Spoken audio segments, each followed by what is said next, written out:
The laughter stopped Nora Bell halfway between the kitchen door and the cattleman's table. She held 6 supper plates against one arm, while a rancher near the head of the room pointed at her and said, "She's only a maid." What would she know about running a stage station? Several men laughed with him. Nora kept the plates level. Across the dining room, Wade Hollis pushed back his chair. The Silver Lantern Hotel was crowded that evening. Ranchers, merchants, freight men, and 2 representatives from the Western Plains Stage Company filled every table worth having. Nora had been serving them since 4. She knew who wanted coffee before asking. She knew which men would complain if supper arrived 5 minutes late. She knew how many clean beds remained upstairs, and exactly how long May Coulter needed to prepare another pan of biscuits. That was why she had noticed the mistake. The stage company's superintendent had been explaining plans for a new route south of Cinder Ridge. One possible stop would need 12 beds, 20 meals at short notice, water for passengers, storage for baggage, and enough order to turn a coach around quickly. Silas Vane, owner of the Silver Lantern, had declared that any capable operator could handle 30 travelers without trouble. Nora had been placing roast beef in front of him when she said quietly, "Not with 12 beds, sir." Silas looked up. What was that? Nora should have kept walking. Instead, she said, 30 travelers arriving near the same hour would need 2 meal sittings, bedding rotated between departures, and somewhere dry for people waiting on rooms. 12 beds alone won't do it unless the station is planned around turnover. That was when the rancher laughed. "She's only a maid." Nora felt every face turn toward her. She shifted the plates against her palm. "I am," she said, "which is why I know how many people a room can hold before the room stops working." The laughter thinned. Then, Wade Hollis started across the room. Nora knew him by sight. Everyone in Cinder Ridge did. 38 years old. Owner of the Hollis spread south of town. Thousands of acres, several cattle contracts, and enough money that men who normally interrupted everyone became patient when he spoke. He stopped in front of Nora. Not Silas. Not the superintendent. "Nora, how would you do it?" he asked. Silas gave a short laugh. "Wade, surely we're not reorganizing a stage route from the dining room staff." Wade kept his eyes on Nora. "I asked her." Nora looked at him carefully. She had known another respectable man once who listened when nobody was watching. He had stopped listening the day his family learned she washed sheets for wages. She would not mistake attention for respect again. First, Nora said, "I wouldn't promise 30 beds when I had 12. A few men shifted in their chairs. Wade nodded. "Go on." "I'd separate sleeping space from waiting space. Keep one room for short stays. Serve one meal that can hold without spoiling. Assign beds before passengers come through the door. Mark baggage by coach, not by guest name." The superintendent leaned forward. "Why by coach?" "Because names don't matter when 20 people are asking for trunks at once. The coach does." That brought no laughter. Nora could feel Silas watching her now. She finished, and I'd keep enough clean linen for one full turnover without depending on wash water being ready at the right hour. Wade glanced toward the superintendent. "Sounds workable. It sounds informed," the superintendent said. Silas folded his napkin. "Nora is excellent at her duties. That does not make her a station operator." Nora turned toward him. "No, sir." Silas seemed satisfied. Then, she added, "Running one would." The room went quiet. Wade's mouth moved slightly, not quite a smile. The superintendent tapped one finger against the table. "We still need an operator for the southern stop." Silas answered immediately, "My proposal will be ready Friday." Nora knew about his proposal. Everyone at the hotel did. Silas planned to convert an old storage annex and draw the stage traffic straight through his property. The superintendent looked back at Nora. You have a proposal too? No, the word tasted final. Wade studied her. Why not? Because ideas cost nothing. Buildings do. I have a building. Nora stared at him. Wade pulled out the empty chair beside the table but did not sit. Old Granite Creek Station. South Road. Hasn't operated in 6 years. Silas frowned. That place is falling apart. Some of it. Nora asked, Who owns it? I do. There it was. The part she understood. Property, money, a powerful man presenting an opportunity that remained powerful because he controlled it. Wade seemed to read something in her face. I'm not offering you employment. Good, a rancher coughed into his hand to hide a laugh. Nora ignored him. What are you offering? Access, that isn't a business term. Wade paused. What would be? A lease. This time he did smile. Small and brief. All right. Nora set the empty serving tray on the sideboard. 1 month. Fixed rent. Written terms. You cannot remove me because you change your mind. And you cannot decide how I run the station because the ground under it belongs to you. Silas stared at her. Wade did not. What rent? Nora named a figure. It was lower than town property but high enough that nobody could call it a gift. Wade thought for several seconds. Agreed, Nora had expected negotiation. You agreed quickly. You calculated before you said it. Yes, so did I. The superintendent stood. If the station can be made usable, I'll inspect it 30 days from tomorrow. Final operating trial after that. Silas rose as well. And my bid? Still active. The superintendent looked between them. Best operation gets the contract. There was no romance in those words. No rescue. Just 30 days. Nora preferred it that way. The next morning, she rode south in Wade's wagon to see Granite Creek Station. The building sat beside the old road, like something the territory had forgotten. One shutter hung crooked. The porch leaned at the eastern corner. Inside, dust covered the counter. A mouse had chewed through one mattress. The stovepipe needed replacing, and half the room keys were missing. Wade stood in the doorway. I can pay for the repairs. Nora turned. No, it would save time. It would make this your station. That isn't what I said. It is what the money would say. His expression tightened. For the first time, he looked less like the rich cowboy who had crossed a dining room for her, and more like a man unused to having help refused. Nora took a small slate from her bag, the same slate she had carried through Silver Lantern hallways for 3 years. She wiped away yesterday's room numbers with her sleeve. At the top she wrote, Day 30 below it she began a list. Stovepipe. Mattresses. Water barrels. Linen. Keys. Food storage. Wade watched silently. Nora hung the slate on a nail behind the abandoned counter.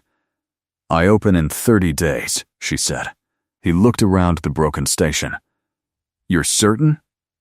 Nora picked up a broom lying against the wall. No. Then she began sweeping. But I'm opening anyway. By the 6th day, Nora had learned that an abandoned stage station could consume money faster than a hotel kitchen consumed flour. Every broken hinge had a cost. Every missing mattress had another. Even water, which seemed free until someone had to haul it, store it, and keep the barrels clean, belonged in the account book. Nora wrote everything down. The old slate behind the counter now showed day 24. Beneath it were 3 columns. Must have. Can wait. Paid. Wade Hollis had stopped offering money. That was progress. He had not stopped appearing. That was more complicated. He came early one morning with a wagon. Nora stepped onto the porch and looked past him. What's in it? Nothing, she frowned. Wade removed his gloves and placed them together on the wagon seat. I'm going to Cinder Ridge for lumber. Nora waited. He waited too. Finally, she said, And? and I wondered whether you needed anything hauled. She looked at him for several seconds. You're asking. I'm learning. That nearly made her smile. Nearly I need 2 bed frames from the carpenter, 3 sacks of lime, and a replacement stovepipe from Mercer's Supply. Anything else? No. Then I'll bring those back. I'm paying the merchants directly. I assumed you would. That answer pleased her more than she wanted it to. By noon, Nora had stripped the ruined bedding from the last room and carried it outside. May Coulter arrived before Nora could drag the pile to the burn barrel. May was 47, broad-shouldered, sharp-eyed, and had spent 16 years running the Silver Lantern kitchen as if every meal were a campaign that could be lost through laziness. She looked at the station, then at Nora, then at the station again. You need help. I need workers. Same difference. No, May sighed. How much? Nora named a daily wage. May stared at her. That's more than Silas pays me. That sounds like a conversation you should have with Silas. May gave a short laugh. You always did have a talent for making a person regret asking a simple question. You taking the work? For 5 days. Paid at the end of each day. Agreed. That afternoon, May stood beside the iron stove with one hand held near the open door. Too much draft, she said. You'll burn fuel twice as fast. Nora looked at the pipe joint. What fixes it? Better seal. Different elbow. Nora wrote it down. May noticed. You planning to write the whole station into submission? If necessary. No wonder Wade Hollis keeps coming back. Nora stopped writing. May turned toward the pantry before Nora could answer. Beans need sorting. May, yes? Work. May raised both hands. I am working. By the second week, the station had begun looking less abandoned. Fresh lime brightened the lower walls. 4 repaired beds stood ready upstairs. Nora had arranged the front room so waiting passengers could sit without blocking the entrance. She marked 1 shelf for northbound baggage and another for southbound. The kitchen received a second worktable. Nothing was elegant. Everything had a purpose. Silas Vane came to inspect without being invited. He arrived on horseback just before noon. Nora was measuring the distance between the dining benches. Silas checked his pocket watch. You're behind. Compared with what? My annex has been painted. Paint doesn't feed passengers. It helps them believe the place is clean. Nora straightened. Silas looked around. I could still take you back. No, you haven't heard the offer. I know the job. His expression changed slightly. Nora, I do not dislike you. I know. You are making this personal. No, I'm making it mine. Silas glanced toward the slate. Day 18. You understand that the stage company will not award a route because they admire determination. I hope not. They will award it to whoever looks least likely to fail. Then, I should keep working. Silas studied her for another moment. You were good at the Silver Lantern.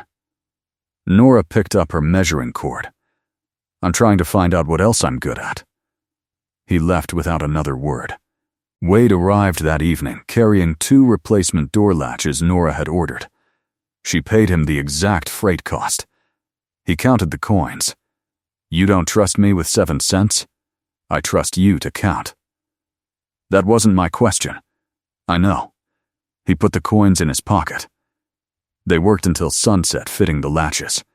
Wade held the door steady while Nora drove the final screw. You missed supper, he said. So did you. I ate earlier. When? He looked toward the road. That sounds like an accusation. It's a question. Noon, that was 7 hours ago. I've survived worse. Nora walked into the kitchen and returned with bread, cold beef, and 2 tin cups of water. She handed him half. I'm paying for this, Wade said.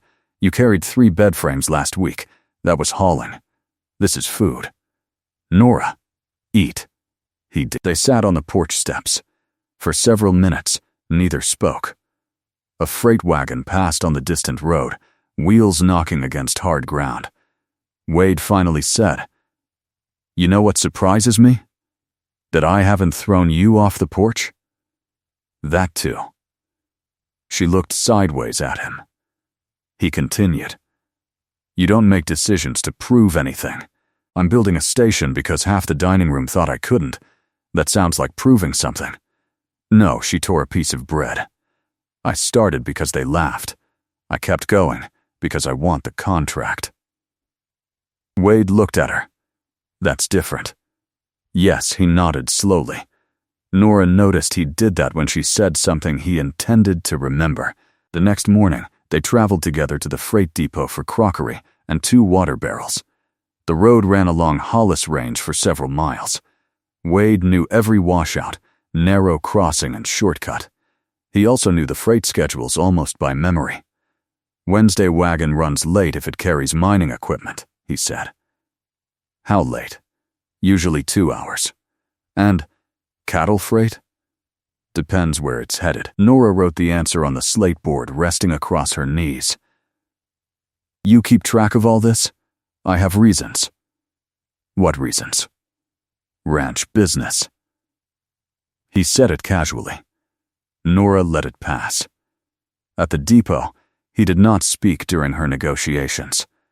When the merchant tried raising the barrel price because Nora lacked established credit, Wade remained silent. Nora offered half payment immediately and the balance after the station trial. The merchant hesitated. Nora pointed toward 3 crates she had already purchased from him. "I paid cash for those. You did, and I'll be buying monthly if I get the route." He looked at Wade. Wade said nothing. The merchant looked back at Nora. "Half now." Agreed. Outside, Wade loaded the barrels. "You wanted me to say something." "No. You looked at me. I was making sure you wouldn't." That time he laughed. A real laugh. Nora looked away before he noticed she liked the sound. By day 12, the preliminary stage inspection arrived. Superintendent Amos Reed came with an assistant and walked through every room. He checked beds, water, kitchen storage, baggage shelves, fire exits. Nora answered questions without looking at Wade, who stood near the porch rail. Reed examined the rear storage room. "This location has one advantage Vane can't match." Nora asked, "Which?" "Southern access." He pointed through the open doorway. Hollis Freight alone could save nearly a day using this route. Nora turned. Reed continued. "Wade's been pushing for the southern line since spring. Cheaper cattle freight, shorter supply runs.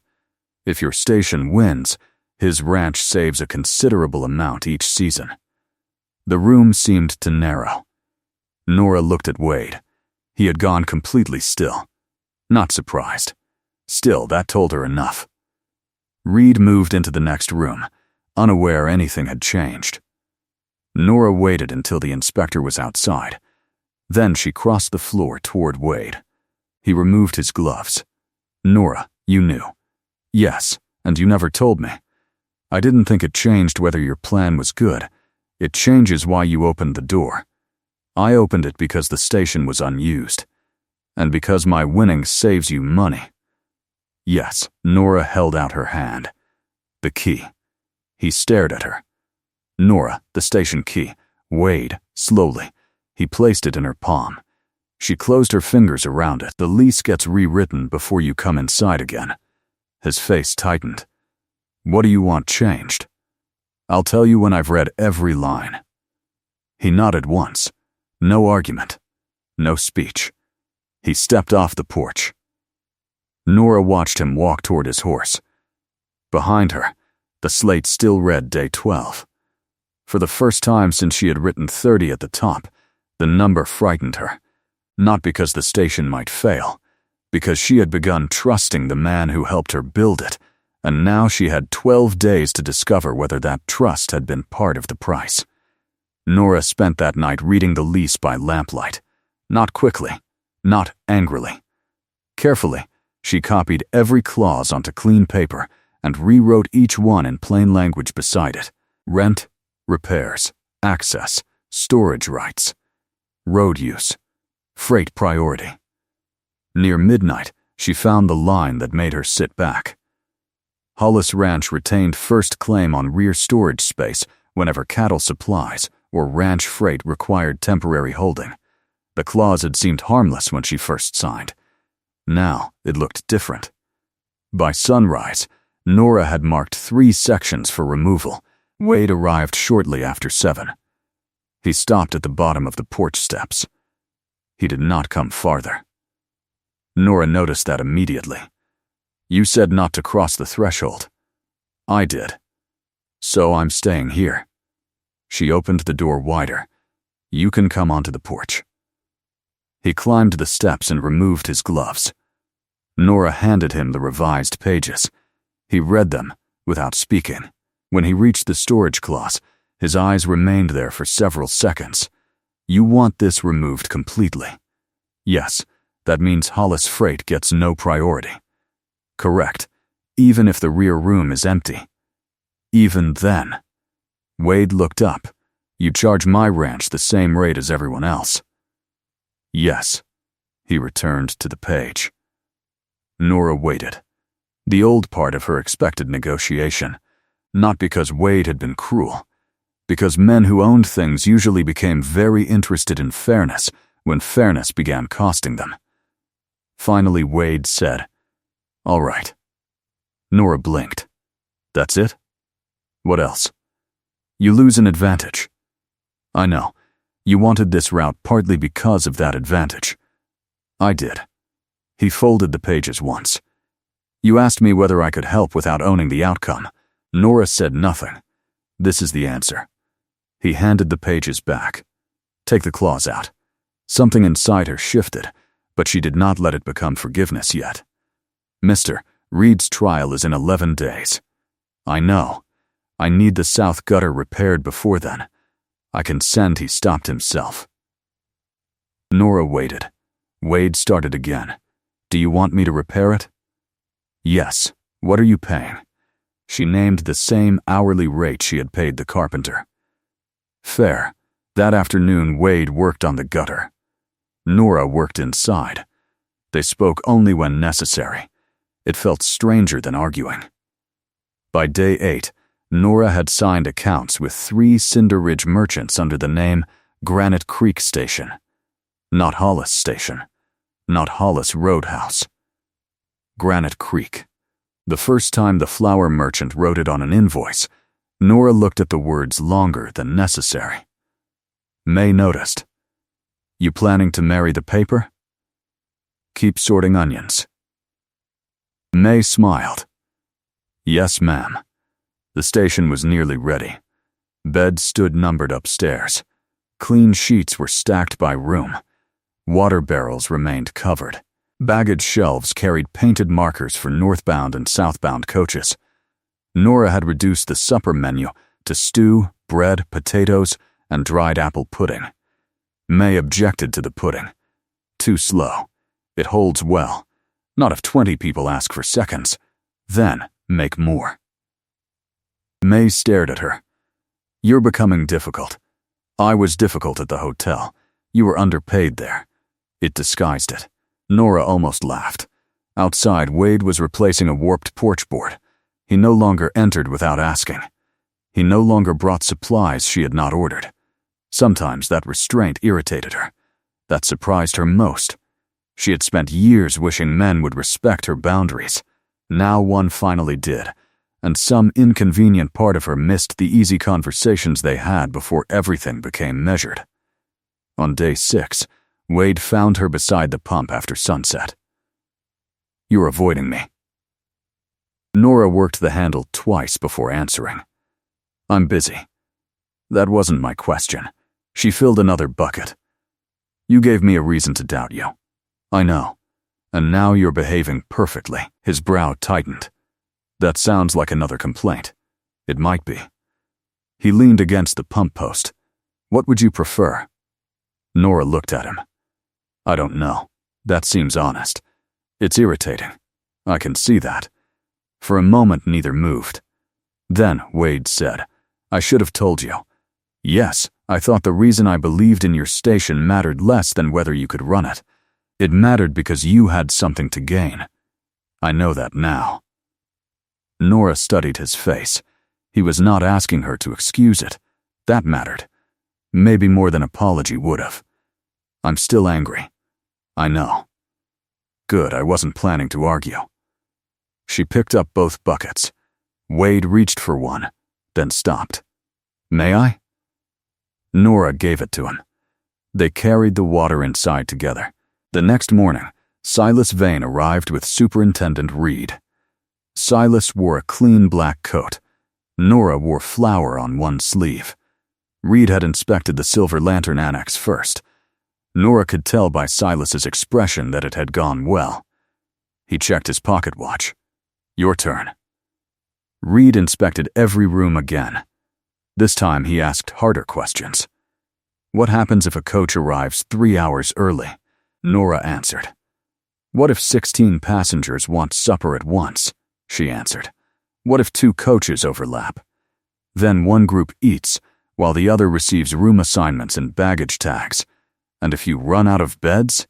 Short-stay passengers get the waiting room benches with blankets. Nobody gets promised what I don't have." Reed nodded. Silas said nothing. At the end of the inspection, Reed closed his notebook. Both operations are acceptable. Nora did not like the word acceptable. Silas evidently did. Reed continued. "The final decision will be based on performance." "When?" Nora asked.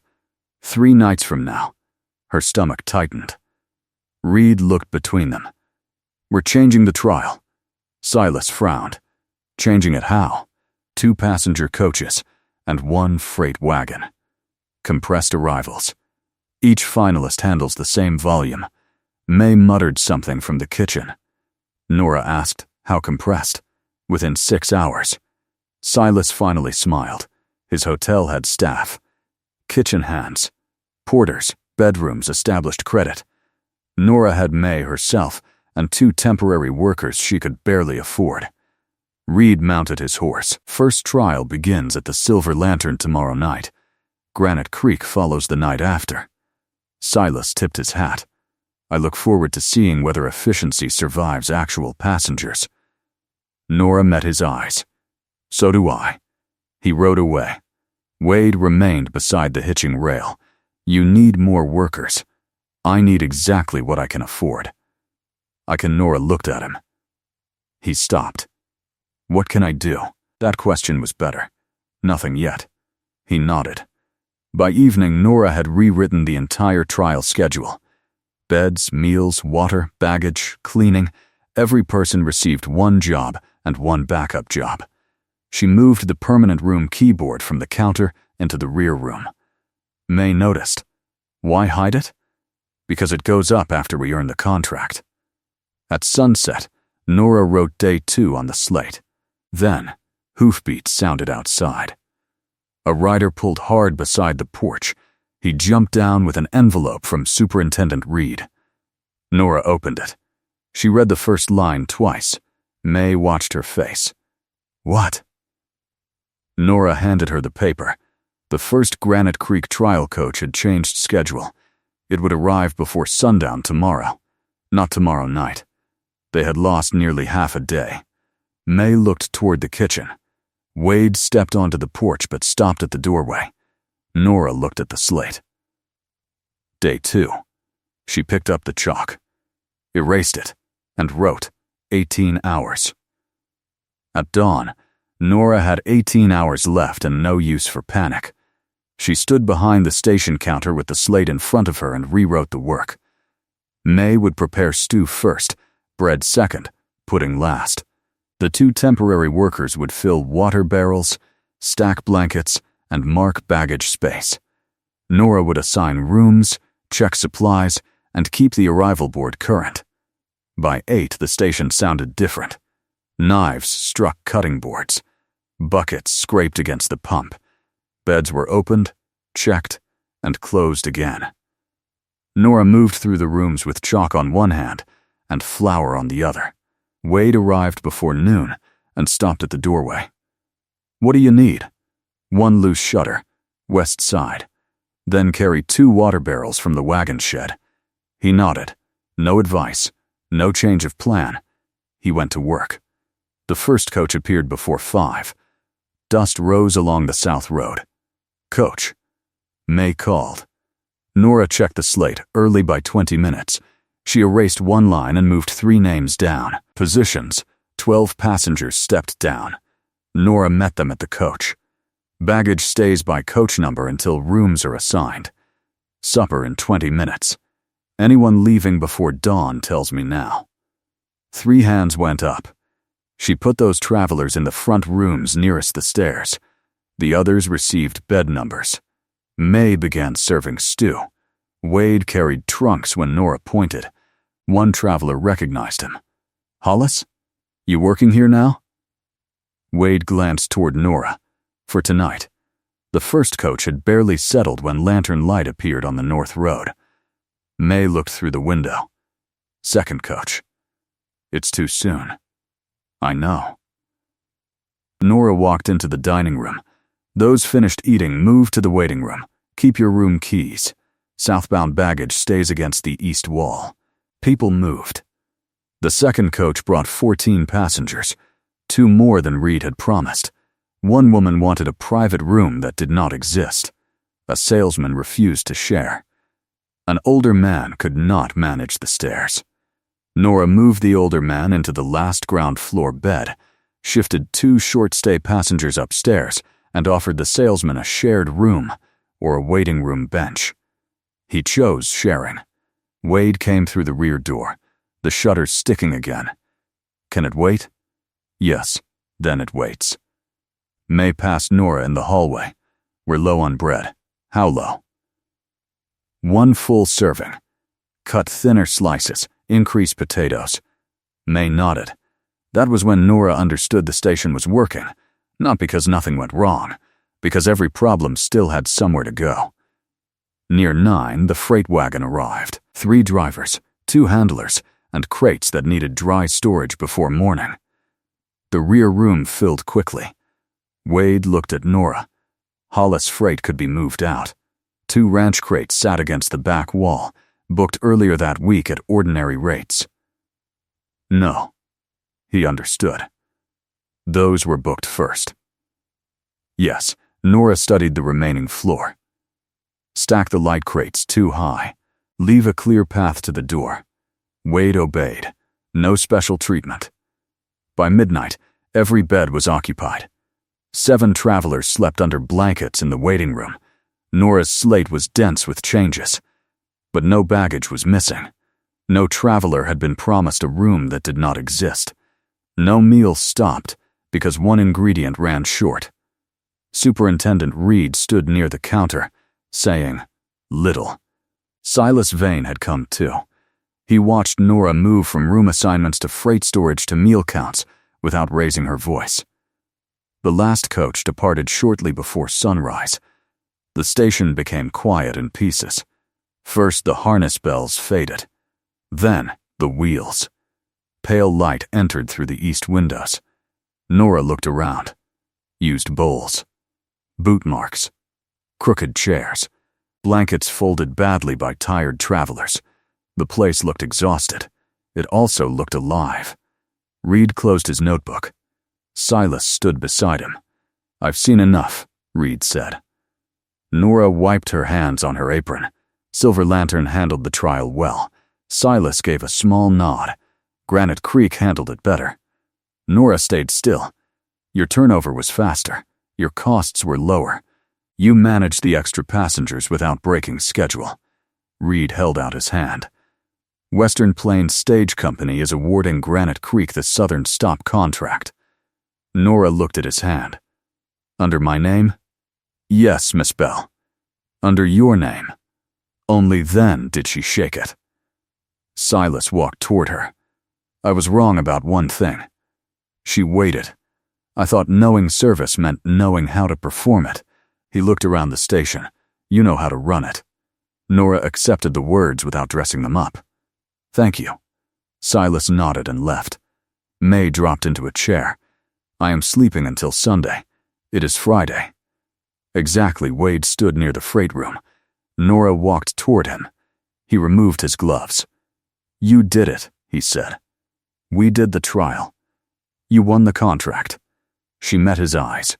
The new lease stays. Yes, no preferred freight. I know. No unpaid favors. I know.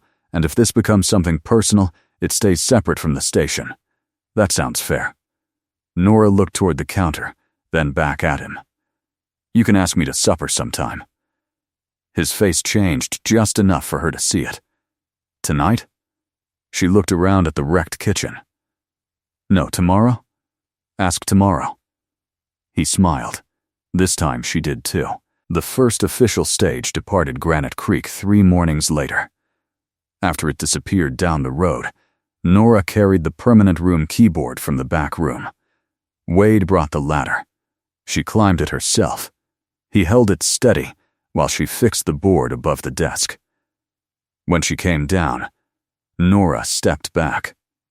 Her station. Her keys. Her name on the contract. She picked up a broom and handed it to Wade. Porch first. Yes, ma'am. Nora took the second broom. Side by side, they swept away the dust before the next coach came. If you enjoy Western stories where respect is earned through action, subscribe and leave a like.